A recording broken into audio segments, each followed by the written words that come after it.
Hello all, welcome to Banu bites. పిల్లలందరూ ఎంతో ఇష్టంగా తిని గులాబ్ జామున్ అయితే ప్రిపేర్ చేస్తున్నాం.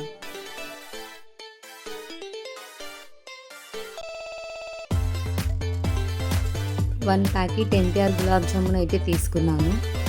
ఈ పౌడర్ని బౌల్లో వేసుకొని కొంచెం వంట సోడా వేసుకొని కలుపుకోవాలి.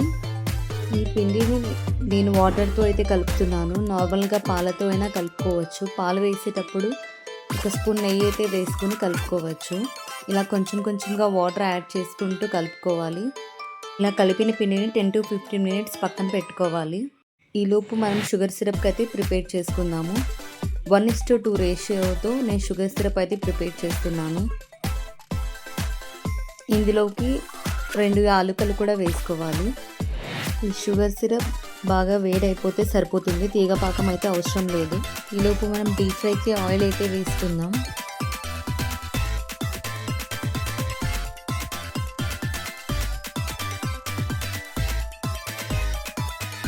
ఆయిల్ అంతా వేడయ్యేలోపు నానబెట్టిన పిండిని చిన్న చిన్న బాల్స్లా చేసుకుందాం.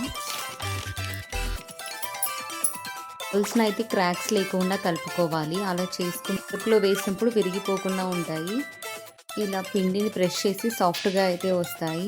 ఇక్కడ మా పాప కూడా నాకు హెల్ప్ చేస్తుంది. ఆయిల్ అయితే హీట్ అయిపోయింది. లో ఫ్లేమ్లోనే పెట్టుకొని మనం ఫ్రై చేసుకోవాలి.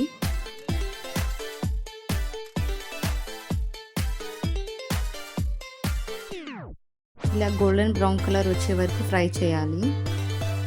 ఇలా లో ఫ్లేమ్లో చేయడం వల్ల బాల్స్ లోపల ఉన్న పిండి కూడా బాగా ఫ్రై అవుతుంది. గులాబ్ జామున్ సాఫ్ట్ అండ్ స్మూత్గా ఉంటాయి.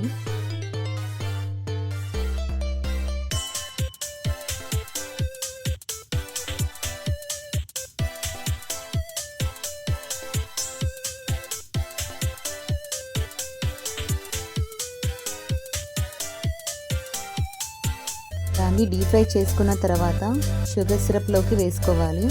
ఇక్కడ మనకు షుగర్ సిరప్ కూడా ప్రిపేర్ అయిపోయింది. ఇందులోకి అన్నీ యాడ్ చేసుకోవాలి.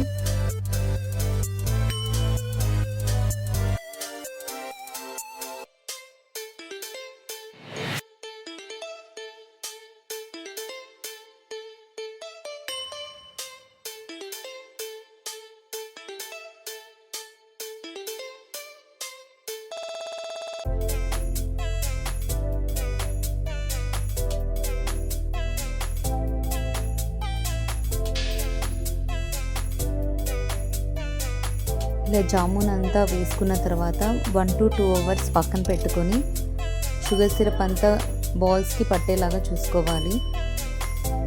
షుగర్ సిరప్ అయితే గులాబ్ జామున్కి బాగా పట్టేసింది.